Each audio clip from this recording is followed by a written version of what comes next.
Ladies and gentlemen, boys and girls, all the way down to the little ass babies, welcome to the Uncovered podcast with Nick and Femi. It is the host with the most, your boy, Young Femi. And I'm here. Go on.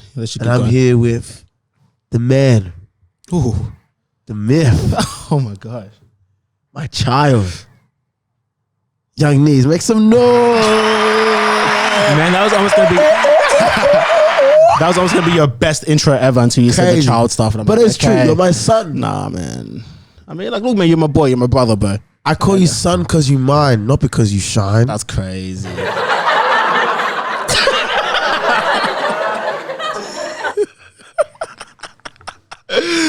Anyways, guys, what's happening, people? What is going on, my family? Well, you better say another absurd thing. It's in his nature, guys. So that's just how he is. But how you been, bro? Blessed, bro. Straight out blessed. You know, you're looking better. You don't look as sick. I'm never sick, bro. Like, I gotta tell you one thing, bro. I got hay fever. So niggas think I'm 24/7 though. That's what hay fever is, my nigga. Is it 24/7? 24/7. I don't have it 24/7. 24/7. But I have hay fever, bro. It's just, you watch all 30 of our episodes, but this guy's always like got a tissue with it. It's crazy. I got hay fever. But every single day, condition. It's crazy. Someone sent me antihistamine. Like it's real. Nah, that's crazy. But look, guys, we're back to chat to you guys with another interesting one. We got some great feedback from the episode we did last week that it was quite like for an open discussion, just raw, just chatting that chat. Exactly. And there's no right or wrong answers with that one. No, there is no right or wrong answers. It's just, it depends how you do. And I think there's a lot of people that misunderstood what we were saying. Oh, incredibly. Like, the thing about it is that the whole podcast was about expectations, but then it turned into like this whole, when do you count relationships? And like we missed the whole point of that, what that episode was about, which is crazy. But look, man, at the end of the day, but that episode was mega powerful on some real shit. It was mega powerful. It was actually a really powerful episode. So if you guys, rewatch it again and like skip through that part and actually just listen to some of the minutia. The minutia. What we're talking about. The minutia is so important, bro. Yes, sir. Now that was a really good one. So we're gonna do the exact same thing again today, and we're gonna have a bit of an open discussion. And I think one of the big things that like we always talk about, but we've never actually spoken about in our podcast, is making the decision to let go of something that you know is not serving you, like something that you love and you cherish so much. You don't even have to love and cherish it so much, but there's so much history there. Yeah, that you almost feel like obligated to continue, but you know it's not actually serving you. And we're going to be talking more specifically in the context of friendships. Yes, because we know that the people that are around your circle, the people that you're so close to, the people that you do life with, are usually to some sort of degree dictate how the rest of your life is going to be. Huge, massive degree, bro. I don't want to underplay it because I think it's like people underestimate how big of a influence your friendship group has. Yeah, and it's like. It's like everybody knows it, bro. Every mom said it. Like, show me your friends, I'll tell you who you are. Exactly. It's like if 9 of your friends are millionaires, you're gonna be the 10th. If 9 of your friends are drug dealers, you're gonna be the 10th. Exactly. That's the way life works. Right? Yeah. So it's like it's so massive that like I feel like we need to actually spend a bit of time having the conversation to help you kind of like realize, oh shit, I got a lot of flops in my life. But more importantly, how do I actually go from the point of realization to action? Yeah. To being able to say, okay, making that decision that I actually need to cut them off, because in reality, like you can't suffer your own life just out of politeness that you don't want to get rid of old mate. Exactly. So it's a real conversation, and it's actually really, really hard. And I don't want to downplay the difficulty of it, because it's like you're not just gonna wake up and say, "Hey, Jake, laters, we've been friends for 15 years, exactly, all good, bro. Like all the best with your life." Like it's a very difficult thing to do. So let's really go through it and understand it, talk about it, and kind of like have a discussion about times that you've had to do it, times where I've had to do it, times that have been difficult. What would you suggest? Yeah, absolutely. So I think the first thing that I think about when I talk about, okay, how can we cut people off, or how can we actually have uncomfortable conversations with people, is that it always first comes down to the pre-frame and how you kind of pre-frame it. And I think I want to highlight this now at the beginning, because it doesn't mean that your friends are bad or they're good. I think that people get that twisted. People think that when you're going to cut somebody off, it just means that you're a bad person and I don't like you. And I think that's why people get offended. But it's not really that's the case. So I think that before you start any kind of deep and meaningful conversation, it all comes down to the pre-frame. And a pre-frame can be like, look, I'm not saying that you're a bad person. It's not that I don't cherish this friendship.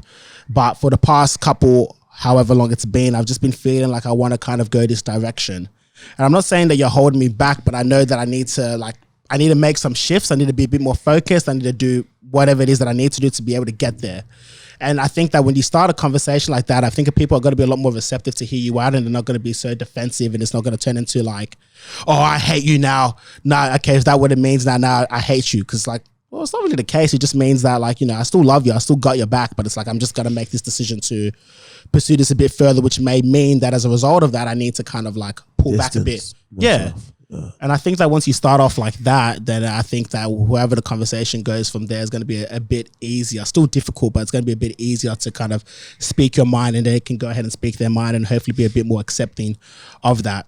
Because I know that there's times where I've had to make conversations with people, like some of my friends, but they're still incredible, amazing people. But it's just that, I'm going a certain direction. Like let's say, for example, I've got some mates that are in the trades industry and they're a bit more involved in how that tradie lifestyle was like, early mornings, working, strenuous hours. And then like, they admire that they tend to value the ability to relax during the day type vibe. That's kind of the friends that I know of that are in the trade industry. But for me, it's like, okay, well, it's like my job or my life isn't really like that. You know what I mean? It's like I prefer to be a bit more like, especially at the beginning, I was a lot more like hardcore, going, let's go. Like, I got to immerse myself every day. I got to go myself every day. I got to meet this person, and do all those kind of things. And then when I was doing that, naturally I tend to distance. You start to notice there was a little bit of distance happening. And then when we had those conversations of the pre-frame, that's kind of all how it allowed us to have a lot more of an easier conversation about it. Okay, I want to take a step back with that. I think there's a lot to unpack in that, what you just said. Let's do it. I want to take a step back there. Before you get to that stage, how do you realize that person isn't serving you? Because it's not always a case of I'm trying to achieve $1 million business and this person doesn't. Yeah. It's very easy to identify most of the time, right? Yeah. I'm talking about someone that just, let's say, for example, is, let's say, for example, someone wants to just, I don't know, like clean their life up. Just general cleanup of their life, whatever that looks like to you. You want to generally clean your life up, settle down, mature a bit, and someone doesn't. Let's say, for example, you want to stop smoking. Yeah. You want to stop smoking. You want to stop going out as much. You want to stop, even if let's say, even if it's something like, okay, you want to start being into meditation and being a little bit more grounded, and all of your friends are about money or whatever. Two different lifestyles, right? So it's like, how do you identify that this person is not serving you? What if you're not even trying to do that? You're just living your life, but you've got like career aspirations and somebody doesn't, and you don't feel like that's going to allow you to manifest your career aspirations? How do you identify that somebody is no longer serving you? Yeah, that's a really good question. And I'll be keen to hear your opinion on this, but I think the first thing the first thing first thing. Buongiorno. Again, you idiot. I think those feelings, you kind of get like a gut feeling when something's not serving you. So I think that it's more of like an emotion, a feeling, and listening to your intuition that kind of guides you and let you know that something's just not. Something's not right. There's not kind of like an alignment. I don't feel happy. Maybe for me, like I identified some times where it's like I come back home from whatever it is that I'm doing, but I just don't feel 100% in terms of alignment. I feel like there's something off, or I have this little bit of a feeling inside where it's like, I know I should kind of be doing this, and it just, you know what I mean? Like you kind of have that dialogue with yourself and you just have that feeling I think that comes down to being aware firstly and being able to understand your emotions firstly and kind of respond to your emotions and not just push your emotions away, but like really identify how you're feeling. And then once you're able to do that, then you can maybe use the intellect and try really dissect what's actually going on, which may lead to that being like, okay, it's because of my friendship group. This is why I feel that way. That's my opinion on it. What do you think? I think that's excellently said. I want to just break that down to layman terms so people can actually understand what that means, right? Sure. Because I get what you're saying, but a lot of people, but like Might me, not. yeah, me 2 years ago, I wouldn't have understood what you said. So I guess what Nicholas is, forgive me if I'm wrong, is basically is you first of all, you have your intellect and intuition. Intellect is the historian, intuition is the decider, right? So it's basically you first of all know that this is a feeling that's like, yeah, it's like something doesn't make sense. Doesn't sit right for you. So what you then do is you basically sit down and kind of like in your head make a pros and cons list and make sure that it like, okay, what is this person doing? What am I doing? Are we on the same path? Based off that, and based off once you do that, and if your intuition if your gut feeling still feels the same, your gut feeling is your intuition, right? So if your gut feeling feels the same, then make that decision. That's when you know there's an issue. Yeah, exactly right. That's exactly right. And I think a lot of the time we don't actually give ourselves the ability to actually lean into our intuition and let our intuition make the decisions in life. So I think that once we start leaning into that a lot more, you're going to feel a bit more confident and grounded about the decision that you're making, because the truth is that your intuition doesn't lie to you. That's the thing. Your intellect can, which is your decision makers, which is the historian. It's you kind of dissecting, like Femi said, the pros and cons. It allows you sometimes to trick yourself to make yourself feel like this is actually a better decision for me. But in reality, if you take a moment to listen to your emotions and listen to what your intuition is actually telling you, it doesn't lie to you, because that's the emotion, that's how you're feeling, like genuinely how you're feeling. And as soon as we can start making decisions guided by that, you're going to be surprised on what's actually going to happen. You'll be surprised that once you cut off this person, you're just going to feel a lot better, a bit more enthusiastic or ecstatic about life. You know what I mean? I do know what you mean. And I think that it's important to be able to really just know, right? Yeah. Really just trust yourself. Exactly. Because it's... the truth is, if you're having any second thoughts about somebody, that is definite cause to evaluate and assess that relationship. Exactly. Because if your relationship is not serving you, friendship relationships are meant to be what? Like, they're supposed to drive you to where you want to go. They're meant to sharpen you. That's what, like, you know what I mean? Like, there's sayings that's like, you know, iron sharpens iron. Do you know what I mean? Like, other people need to be on the same wavelength as you, birds of the same feather. These are like, you know, cliches are cliches because there's usually an iota of truth to it, right? Yeah. So it's like all this stuff is so important. It's like when you're going around and you see like, okay, look, I want to be an athlete, and 9 of my mates are alcoholics. 9 of my mates haven't seen a gym in 9 years. 9 of my mates have no interest in waking up early. Cuz, how are you going to do that?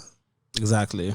If your 9 closest friends, your 9 closest bloody mates, bro, are not on they're not backing you, they're not gonna wake you up and be like, oh, why didn't you go to the gym this morning? They're not gonna call you out on that shit. But let me ask you this. Now I'm leaning back on the hot seat though, because like obviously we know lean back. But it's kind of like, you know, we already started off noting that this is an incredibly difficult conversation to have. And in my opinion, what I think some of the things that people, let's say we go through people know that there's a gut feeling, I feel uneasy about this. Yeah. They decide to do the pray frame. Or maybe they're like, oh, even before I get to the pray frame, it's like, yeah, I can pray frame. That's all good. But I'm scared of the judgment that my friends are now going to have. I'm scared that people are now going to think that, because I think that this is my opinion on it, and this is just solely my opinion. I don't know if this is correct, but one of the big things that kind of hold me back sometimes from having these kind of conversations is the fact that it's like, I don't want people to perceive, or my friends to perceive, that I'm making a decision based on me feeling like, oh, I'm better than you now. So as a result of what I want to do, which is better than what you're doing, I'm going to decide to distance myself, which is like not the intention that you're trying to make. So what do people do because they're going to be stuck in that fear of like, I don't want to have that conversation because I don't want to be judged. I don't want my friends to perceive me that it's like, oh, you're better than me and now you're going to resent me, blah, blah, blah, blah, blah. What do you do about that? I think this is going to sound really, really harsh. Go on. This is very, very harsh. Go right? on. But you know me. You know the way I am, right? I do. And I think the listeners now starting to. You know the way I am, right? Yeah. And the thing is, like, I really think that when it comes to your life, your future, and I already know way what you're going to say. and the way that you're going in life, right? You can try to pre-frame it as best as you can and deliver it as best as you can. However, you cannot control the way that somebody feels after you give that message in the best possible way. That being said, you don't say you're a piece of shit and I'm better than you. But if you take the time to carefully articulate it and word it in a way that's accurate and true to your feelings, and someone doesn't like it, I'm sorry, big fella, I can't help you at that point. I think it's very important. It's like, imagine right now, like, let me give you an analogy, right? Your mum's at the end of the street, or wherever she is, dying of cancer, whatever. The only way for you to save her life is if you kind of, let's say, for example, is if you find this magic pill. And the only way to find this magic pill is to you're going to have to piss people off. This is a very stupid analogy, but I'm being facetious to prove the point of how stupid it is to care. Not stupid, but like why? It's not stupid to care, but how, put it into perspective, how serious your life is and what you're sacrificing, right? And the way it's going to do, you're going to have to piss people off to get it. Are you not going to go find that magic pill to save your mum just because your friends might think that you're a facetious prick? No. Of course not. Yeah. So imagine you have your life that's going, because remember, the only reason why you're cutting them off is to better your life. So if you're going to go there, you got your whole life, 70 years, let's say we're 20 years old, right? The average person's going to live to 90 by the time that modern medicine catches up with our lifetime. Realistically, you're probably going to live to 90, right? Because what's the life expectancy now in Australia? Like 87 or some shit. Yeah, it's like 7, whatever. It's like 80 something. Late 7. Okay. And it's growing each year or each whatever. So realistically, you're probably going to live to 90. So you got 70 more years, right? Are you going to give that up because for a certain amount of time, someone might think that you think you're better than them? Because that's what you're doing. You're now sacrificing your 70 years for 6 months. And the truth is, that person might not be your friend forever anyway. That's the truth, right? There's a saying, 20 boys can't play for 20 years. You're not going to be friends with them forever, realistically. So it's like you're giving up your life because of somebody's perspective of you. It's not even the truth. You don't think you're better than them. You don't. You're just doing it for what you need to do, and you're going to stop. You're not going to make that decision because of the fear of the judgment. And fear of judgment is what kills us in this life. It does. And I want to be very, very serious about this, right? I'm not discounting anybody's fear or anybody's hesitation because it's a painful thing. There's times in our lives where we've been like, I don't know how I'm going to say this. I actually don't know how I'm going to say this to certain people in our lives that, like, when we were making that decision, we're like, I have no idea how I'm going to say this to that person. But the fear of judgment is what's going to cripple you. You cannot continue to go on in your life being scared that somebody's going to not like you because of your decisions. Yeah. If you're scared of that, you need to assess yourself and be real about yourself. How serious about your future are you? Because you've got to be selfish about your future in this world. In this world, you've got to be selfish about your future. And I really, really mean that. So, like, if you got that fear, which is most of you, most of us, right? You've really got to assess yourself, understand where that fear is coming from. Do I have fear of rejection? Fear of rejection? Do I have fear of being abandoned? Do I have fear that all my friends will leave me and I'll be lonely? Do I have fear of loneliness? Do I have fear of what is it? Because it's probably not that you care that someone's going to think that you're a prick. It's probably deeper than that. So assess yourself as to what's going on. And then when you know what's actually going on, address it, transcend it, then you'll be able to actually make that call. Because you cannot continue to suffer because of old mate down the street.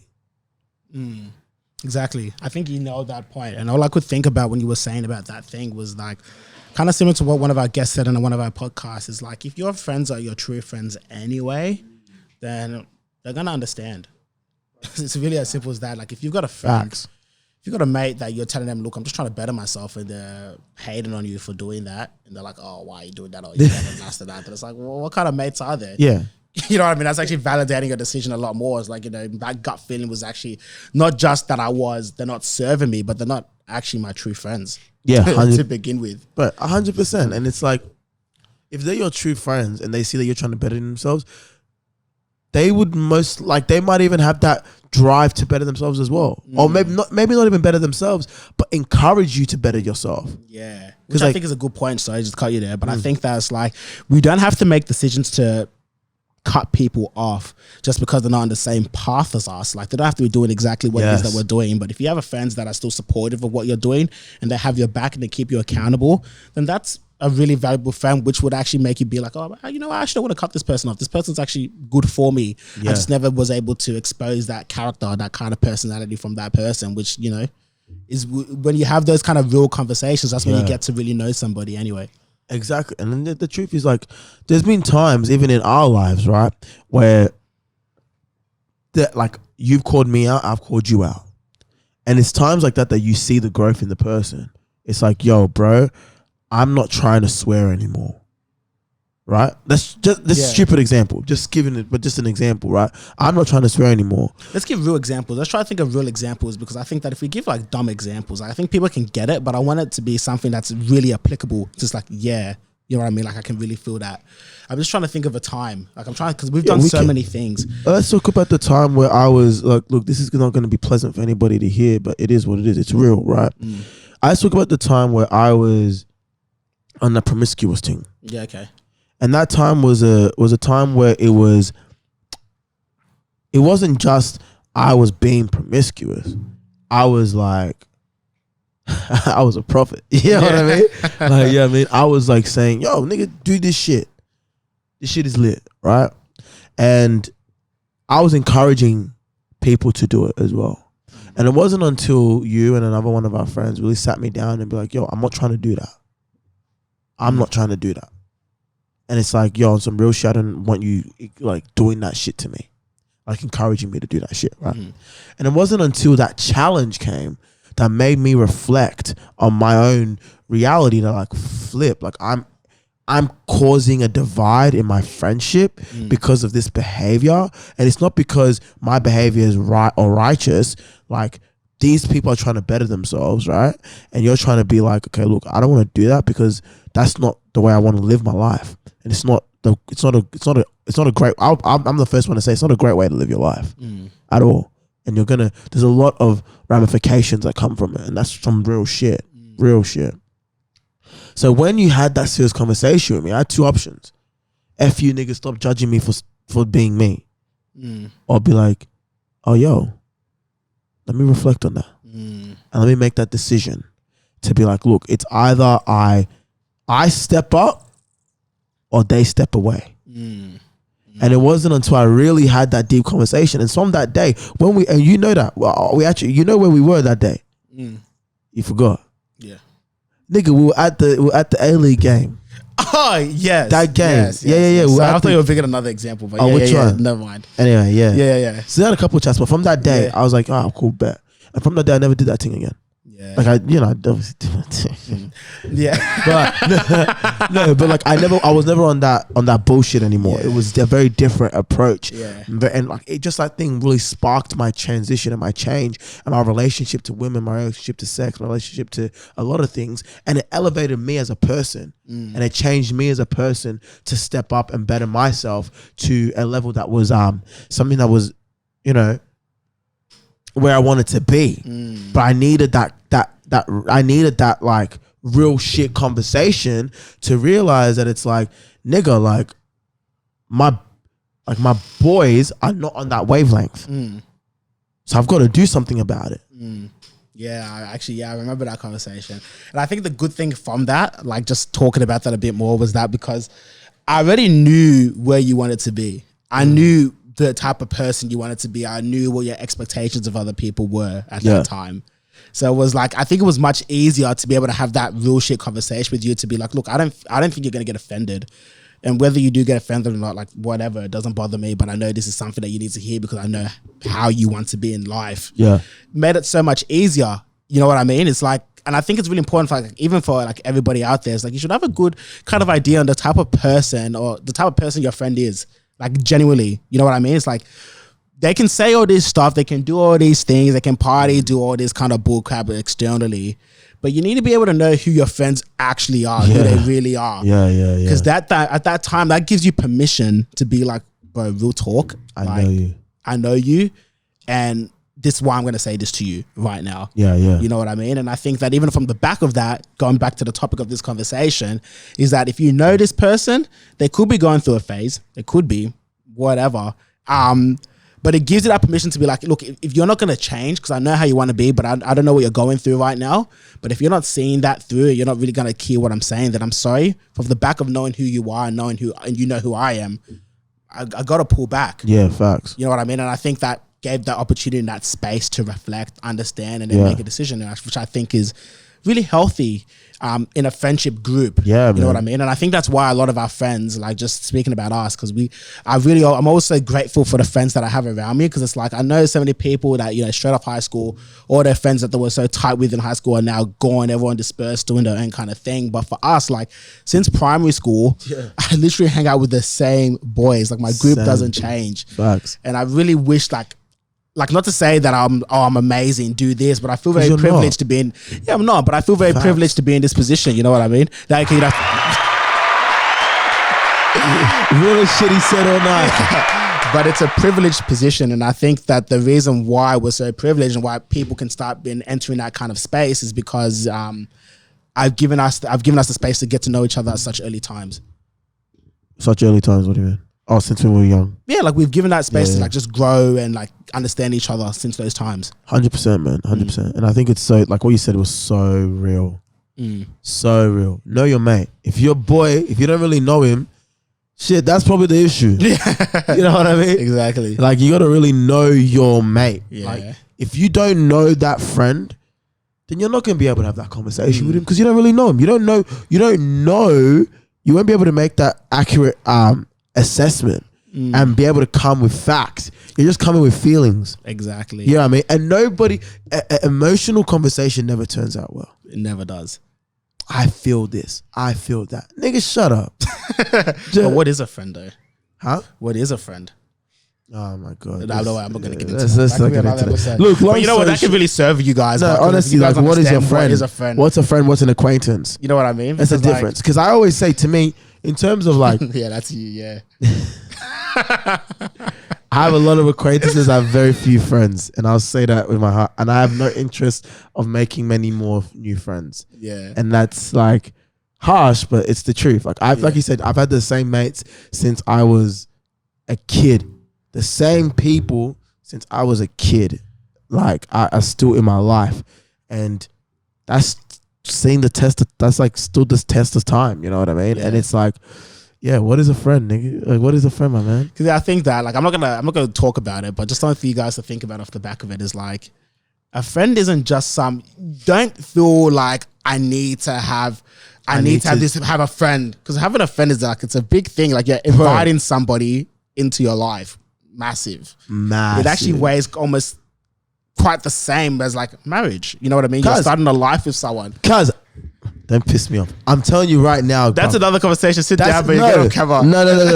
Listen. Because I've been saying this shit. You know this. We could talk about it. Stay tuned. We'll talk about this after. Cause I think it's a big one. We'll just cut the snippets, bro. We'll just start a new one because we've got to conclude. And how can you cut it and not conclude? Long story short, which we will talk in the next episode. We'll conclude because I got some things to say.